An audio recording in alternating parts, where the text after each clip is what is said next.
My name is Elisa Pocrell. I'm the Community Outreach Coordinator for the Waste Reduction District of Monroe County, otherwise known as wastereductiondistrict.com. You can also find us on the Waste Reduction District of Monroe County Facebook page, Twitter, and YouTube. In life, you have certain revelations about yourself, physical, mental, emotional, and spiritual. And these revelations can be big, little, or in between. If you listen to them and act mindfully, those revelations can change your life. The magic of composting and using rain barrels and other earth stewardship measures like recycling and rewilding are much like that. Once you implement daily best management practices, those changes do change your life. They change your community and the world as well. So my focus today is on the magic of composting and the magic of using rain barrels. Can I get an idea of those listening? How many of you have, raise your hand if you have a compost bin? A couple people? Okay. How many have a rain barrel? Kind of. Kind of. Okay, we'll have to explain, look at that kind of in a second here. I wish I was collecting more. Okay. There is a Chinese proverb that says, we're going to discuss composting first.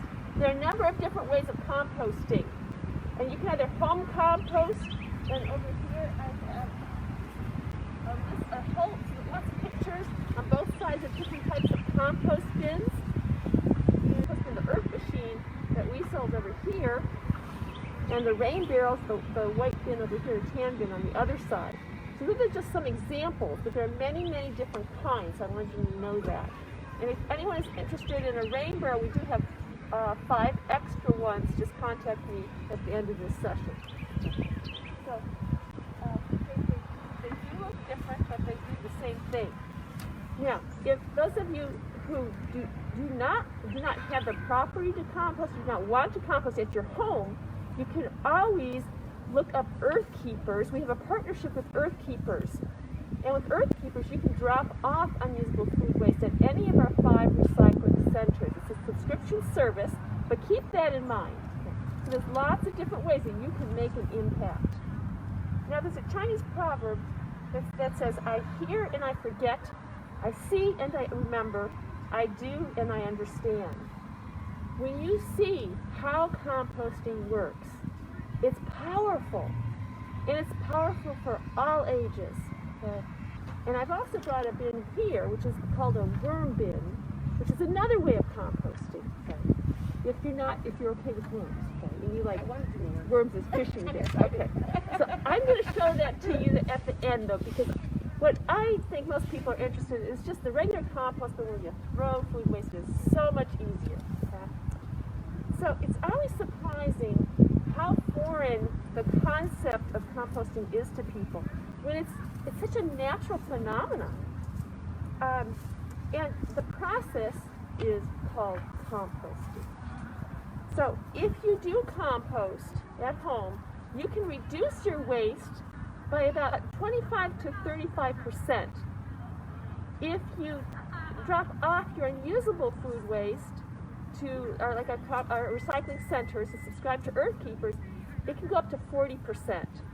About 40% of municipal waste is food waste. It does not belong in a landfill. It should not go into a landfill. Now imagine if people never died.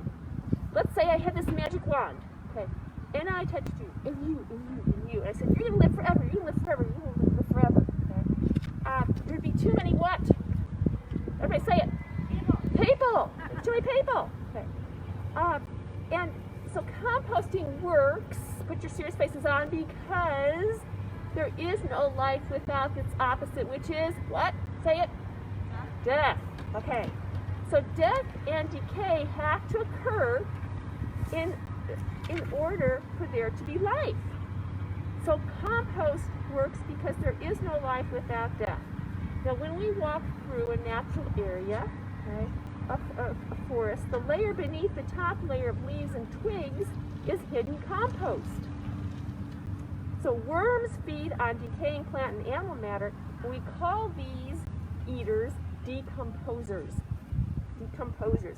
Without decomposers and other decomposers, like insects, all life on Earth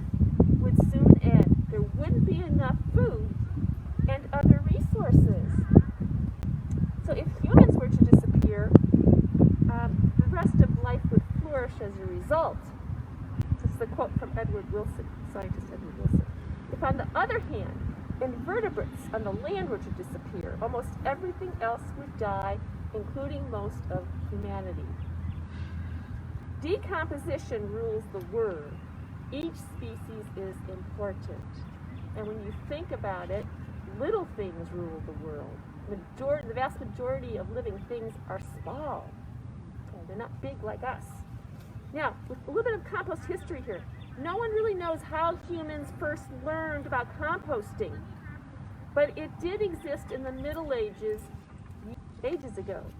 We do know from archaeologists that the Native Americans used composting some 500 years before Columbus arrived in the New World. In the 1800s, the composting, the process declined due to ignorance of needing to fertilize the land and the settlers, and then they didn't have a lot of fertile soil, right? So when the pioneers moved west, it was kind of a forgotten thing. But in the 1930s, the farmers in the American prairies learned about the need for rich soil. A lot of farms were abandoned, and we had what was called the Dust Bowl, and nothing grew. Then after World War II, use of chemical fertilizers were encouraged. So now we are relearning what our ancestors knew. Now, there's a 1 meter, it's a thin, fragile, delicate layer that surrounds the Earth. 1 meter, about 39 inches, is the height of the average second grader. And that's the average depth of soil around the world. And they're about this tall for the second graders in the here. So that's not very. So animals, other than worms, know how to compost. For instance, in an eagle nest, they compost on one side, and it helps hatch the eggs because the compost creates the heat. So why should we be concerned about soil? First of all, because the top layer of soil is vital to grow our food, and worms are part of a soil food web and a food chain. And so the soil is made up of a mixture of things, right? Organic and inorganic. So organic refers to things that are made of things that are living or once living, and inorganic refers to things that were made of things that have never lived, such as crushed rock. Now, how a handful of soil, if you really look closely at soil, how it looks and feels depends on the type of plants and animals around, and the weather as well, and the kind of rocks under the soil. Most of it comes from pieces of rock. Smaller pieces of rock have different names like gravel, sand, which is really gritty, silt, it's more like flour, or clay, which is water, kind of watery and sticky. So those are 3 types of rock particles. And soil has layers, or scientists call it horizons. But so soil starts out as rock, then it erodes to sand and clay. It takes 500 years for just 1 inch of topsoil to form. And that's only 8% of the Earth's surface, so it's precious. So as our population grows and more garbage is in the landfill, more organic food waste, not much decomposes in a landfill. Things still do, but it just is wasted, right? And it also can affect our water quality as well. So that topsoil is really important. So our population grows. That affects our waste, right? The other thing is we pave a lot of things. We have roads. We have all sorts of things we pave. Soil is eroded. We have more in Indiana. One of the effects of climate change is when you think about all these animals eating these plants, all food chains eventually lead back to plant life. And plant life is the first link in the food chain. So we get our fruits and our vegetables and our grains and our meat. So just as you have air and water inside you, you have earth or soil dirt inside you too. You eat it indirectly. So we are what we eat. And what we eat determines our health. I always ask people, did dirt make your lunch? Or your breakfast or your snacks? Yes! It does. It's not your mom or your dad or yourself. It does. So the reason why we compost, there are many benefits, but 3 important ones. First of all, it's smart science. If you recycle, you reduce trash by over 60 to 84%. When you compost as well, you can reduce your garbage by, as I said, up to 40%, up to more like 35%, 25 to 35% for home composting. It saves money, it conserves water, it's a natural fertilizer, and protects the roots of plants and actually keeps them moist. So if you do an experiment and you use the compost on your plants, you don't have to water the plants as much because the compost will absorb it. When mixed with it, so it absorbs the water better, so you have to water as much, and those plants have more nutrients in them. Because compost is a natural fertilizer. It doesn't destroy habitat for humans and animals because we're not adding the unusable food waste to the landfill. As I said, it prevents soil erosion, it conserves energy, water, soil, and water health. Keeps everyone healthy. Now, the benefits of composting over here. Reduces landfill waste. It helps keep carbon in the soil. It's called carbon sequestration. Oh, okay. This is a challenger. It reduces landfill waste, helps keep carbon in the soil. Scientists refer to as carbon sequestration, which reduces climate change. It adds nutrients to the soil, retains more water in the soil, as I said, helps filter and clean our water. There are more and more connections scientists are revealing between our soil health and our water health. Of course, we want to keep our water healthy and our soil. Reduces need for synthetic fertilizers, reduces soil erosion, produces healthier plants, as I said, and puts waste to good use. Waste is never wise. So it reduces climate change. So if you want to join all those around the world who want to reduce climate change, composting is incredible. It really helps, just as with recycling. Moving on here. So compost is really it's made from nature's garbage, sticks and twigs and rotted leaves and dead insects and nature's living recyclers like fungi, mold, bacteria, and earthworms. What's most in a bin is really, I call it the FBI, fungus, bacteria, and invertebrates. That's what's in there. And bacteria refers to the one-celled organisms. So you have your compost bin, you take the top off, this is just one type again, okay? You throw in your food waste. What I do is I take a container about this big that I store in my refrigerator, and every time I have cuttings or stuff that's gone bad before I got to it, like moldy grapes, I'll just throw it in that bin in the refrigerator, and then when it's full, then I take it out and I throw it in the compost bin. I can also throw leaves from the storm drains. I can collect those, put that in here as well. It's a mixture that you want, and some people use a compost bin. It has a sturdy top so nothing no rodents or insects would get in it. So whatever you use, it's your preference. I just like to keep it in the refrigerator. Other people use canisters that they can put it in. In the summer, it's going to smell a little bit. You use a steel canister, so you have to think about those things. But it's just a simple thing to do, to throw it in there. You do not have to mix it, and then when it takes about, let's do this. How long do you think it takes to create a change? 3 days. So let's pretend that we have this compost bin right here. Let's all let's say we have our canister and we've taken off the top and we're going to throw it all in. Everybody, 1, 2, 3. Okay. Now, it has to have browns too. Browns refers to the carbon. Greens refer to the nitrogen.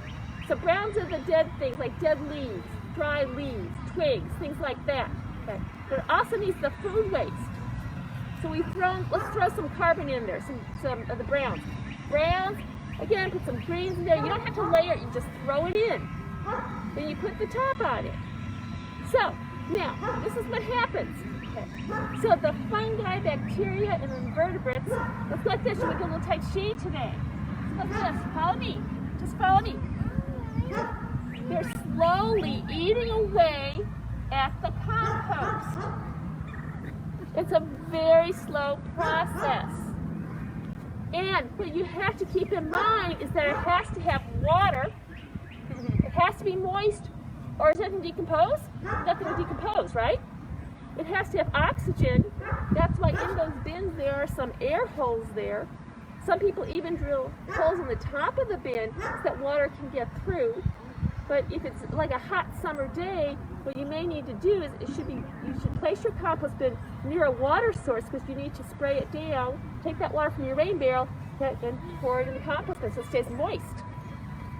So it needs water, it needs the food waste, the browns and the greens, right? And it needs oxygen.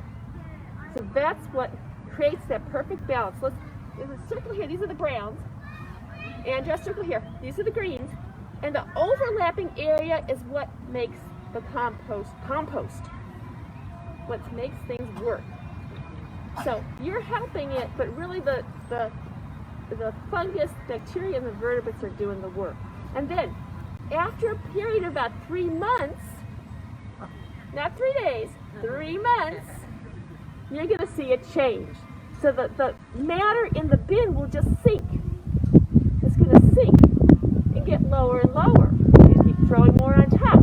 When you want to use the soil, there's a little, on this type of bin, there's a little door right here that kind of lifts up. Then you take your shovel and you dig the compost from out there. You can mix it with soil, and then it'll be really rich in nutrients. Or you can put it directly on indoor plants or outside plants, or when I have extra, then I put it on the foundation of my house. So that's how I use it in my house. I have about 4 of these on the side of my house. And I get a lot of leaves and storm drains. So that's why, and I have big trees in my yard, so I really need it. I don't mow the lawn. I mow the lawn, but I mulch the leaves. The storm drains really need to be cleaned. So that's where my leaves go. They go in here. So that's the process. Now the thing, if you're home composting, what you have to keep in mind is you do not want to put any meat, bones, or dairy. So deep below our feet and extending for at least 2 miles down is this huge world that we are not aware of.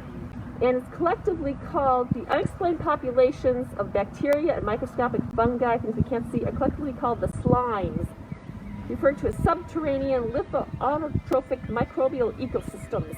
The scientists would call it. But I like the word slimes, the acronym for it. The inhabitants of the slimes may collectively outweigh all of the living matter on the surface of the planet. Incredible to think about. So why don't we want to throw food waste in the trash can? It's just so easy to throw it in there, right? But first of all, it smells. Now, it may not be so bad if we have our masks on, but at home we're not going to have our masks on. So it smells. Very little decomposes, although some does. And what does decompose in a landfill produces methane, right? And methane gas is a greenhouse gas that is 23 times more potent than carbon dioxide. So when you compost, whether you do it with earth keepers, you're home composting, you're reducing climate change, because methane contributes to the greenhouse effect. If you put it down in garbage disposal, what happens is that the food waste in the wastewater increases levels of nutrients like nitrogen, which are great when they're added to the soil, but it's harmful to the waterways. So you're hurting our water quality if you grind it down, put it in put it in that system, your garbage disposal. And food waste does not, it doesn't become soil. I mean, the food waste that goes down there does not become soil, it's just wasted. I read that if just 10% of food waste in the United States were saved, it would feed 3 meals per day for people in New York City for 1 year. And average grocery stores waste 1,200 pounds per week. So hunger anywhere in the United States, anywhere in the world is a shame, but in America it's a crime. So waste is basic, it's not wise. And we can certainly do better with our unusable waste. So it also, when you think about your backyard health, don't collect your leaves, don't rake your leaves, leave them on the grass, mulched. Okay? If you buy a mower that mulches them, it's healthy. The leaf litter provides a home for the natural enemies of aphids and many garden pests. its leaf litter retains moisture, meaning you use less water in your garden. It also helps insulate plants from winter's cold. So on a municipal scale, it usually costs less to compost yard waste than to collect and dispose of it. Some compost bins are like a tumbler. They're off the ground and you kind of spin it. If you're an avid gardener, you may want to look into that because it turns into soil quicker. But the worm bins do a terrific job too. It's just more maintenance because you do have to bury the food waste. I'll open that in a second. So remember, there are a variety of compost bins to fit your style. If you're going to do a worm bin like this, you want to start out with 1 pound of worms, which is about 1,000 worms. And those worms, red worms, you have to use red worms. They do the best job. They process about 3 to 4 pounds of food scraps per week. They're different from your regular earthworm because they do not burrow as far down as earthworms do. So they're just underneath the layer. If you have a handful of soil in your hand, scientists say that there are 5 to 10 billion living things in a handful of soil. And that's close to the number of people on our planet. Okay. So you have a rain barrel. It's amazing how this rain barrel, you attach it to the roof of your house. You can put one rain barrel on one side, one on the other, right where your gutters are. And then you have to adapt the gutter so it flows into the top of the rain barrel. And there's another hose that is a hose that takes the overflow and it puts it on the ground. So when you do this, it's just a simple thing to do. You can save up to 40% on your utility bills by using a rain barrel. I noticed this last year when I installed a rain barrel. I've had compost bins for years, but I didn't have a rain barrel. It was amazing. It's like you're not using the tap water. I rarely use my hose outside. And you can do it for indoor plants too. So it really reduces your bills. And we know that water rates are going up. The thing with the rain barrel is you don't want to leave it out in the winter if you have a place to store it inside. So about after Thanksgiving, when it gets kind of cold out, you don't want the barrel to freeze. If you leave it outside, you empty it and you turn it upside down, okay, maybe cover it, and there's plastic, it's cracked. Or preferably you put it in your garage. That's what I do with mine. That means you have to adapt your gutters so that you can easily take them apart, okay, after November, and then reattach them so that the gutter flows down straight to the ground.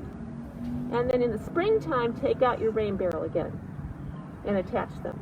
So if you don't, I had a handyman do that, but I mean, if you have someone in your household who's really technical, you can do that yourself.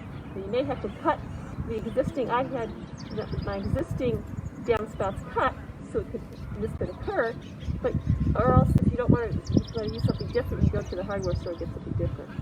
So with this one, you want to place it kind of in the shade, if you can, maybe under the eaves of your roof. And with the compost bin, you also want to place it really in a shady area, because remember, it has to stay moist.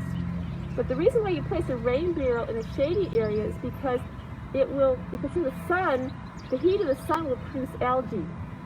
And then the algae will get inside the rain barrel. After each season, you might want to look inside to see if you have to clean it. And you don't have to use anything heavy duty. You just use baking soda. If you have to scrub anything, baking soda and vinegar. That's all you need. And but it's rare that you even have to clean it, especially if it's in a shady area. Anyone have questions on the rain barrel? Composting tells us that energy reinforces the science that energy cannot be destroyed, it's only transformed. That food waste is transformed into fertile soil. So I invite you to transform your energy and discover the magic of composting and using rain barrels. When you sit here, you're sitting on the grass. Think of all the creatures that are recycling. They're doing nature's way of recycling. It's not just people who recycle, it's all these organisms. They're recycling all the time. So think about how nature, food for one organism is always food for another. Nothing is ever wasted. Nothing is ever wasted. That's the magic of both composting and rain barrels. So I invite you to try it. If you haven't, teach your neighbors, teach your friends. And those of you who would like to see what's inside here, you're welcome to come around over here and take a peek. Yes? Can you talk about how often you need to be turning what's inside your compost bin if you don't have the barrel? You know, at a lot of compost places, you can get, it's called aerator. It's like a little gadget that turns it. You do not have to turn it for it to work. I've never turned mine, and the pile sinks. When people start turning it and thinking, oh, I got to do this to it and this to it, they're not realizing that nature's doing the work. All you have to do is put in the food waste, make sure that your browns and your greens, you get that, they're mixed, okay? But you don't have to mix it. If you just throw in food waste one day, you know, and food waste another day, and then put some leaves in there, it's going to be fine. So it's best if you layer it, but I've never layered it. I just throw the stuff in there when I have it. Like if I have a weed or something, I just throw it in there. A twig, I throw it in there.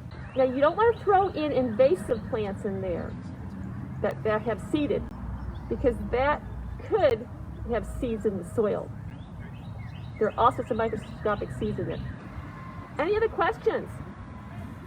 Yes? Do they need to be covered? It's just as open, it's going to attract insects. Just like with this bin, this worm bin, I have a layer of, this is not going to work with the skin. Newspaper. I have a layer of newspaper. This is why I don't recommend, this I usually take to classrooms just to show people the process. But I put a layer of moistened strips of shredded up newspaper. I put it in the bin itself. And then I got some red worms, which I got from a bait shop. You want to use red worms, because they're the ones that they don't need to burrow, because it's a small bin. And then you bury the food waste. So if you look in here, you will see a lot of, here's the worm. It's not as large, sometimes they're not as large as the earthworms. Oops. They're not as large, but they eat a lot. And so it will eat all the things that I have in here. And this bin is really ready. The soil's ready to put in the garden. It's ready. It's amazing how quickly this, it took 3 months too. So every maybe 2 weeks I check on it to make sure there's enough food waste in here. And once the newspaper gets so that the worms also eat the newspaper, because originally there's still newspaper in here. Once there's very little newspaper left, then that's my cue to strip up some more newspaper strips and moisten it and then put it in here. Because the worms, red worms have to have a bedding. The bedding refers to the newspaper. They can't just be in the soil. And then when I get enough of the soil, then I just dig this up and I put it wherever I need it. So that's the process. But you have to cover it, or otherwise you get gnats and insects. Then do you go to the bait shop and just start all over again? No, these worms will repopulate. They will repopulate, so you don't have to do that. Now, if it gets to be that if there are too many red worms in here, then you would have to take them out and put them in your garden somewhere. When you use the soil, you don't take anything. No, you don't have to separate the worms or anything. Some people do, but you don't have to separate them. The red worms are not native to our area, but as far as we know, they don't hurt anything. So how do you separate the soil from the worm? What you do is you put more, if there's very little food waste in there, you put all the food waste to one side, and then the worms will move to where the food is. And so that's how you do it. Usually they'll be on the other side. I've never done it that way. I've just kind of taken them out and thrown them in the ground. But that's why, if you're going to compost at home, I don't really recommend this for people. This is more maintenance. With a compost bin, whether you do it open corral, they call it leaf corral, or a contained one, it's just so much easier to throw the stuff in there. But if you do a bin like this, you can use these worms for bait if you're deficient. A great fishing bait. Other questions? They're great questions. From where do you get the worms? Bait shops. they got? And they're technically in Latin, they're called Icina fetida. But that's the red worm that you want to get. Icina fetida. Latin word. Binder. Did they have the kind? I didn't know that. Yeah, that's where I get mine. You can even get them mailed to you too. They put them in Binder. package. Yeah. Yeah. But you want to get 1 pound to start a bin like this. But it's really kind of cool to see the transformation. So no meat, bone, or dairy. Dairy, right? No heavy sauces. Yes. I don't put food in there every day. Every 2 weeks, I'll bury some food. I'll check it, and if it needs more food, I'll put it in there. Okay, so you guys are set. You know how to compost. You know how to use a rain barrel. You know where to get a rain barrel if you don't have one. And I'm glad you came today. And I hope I've helped you demystify composting and rain barrels and shown you the magic of it and the magic of your impact in this world. Thank you.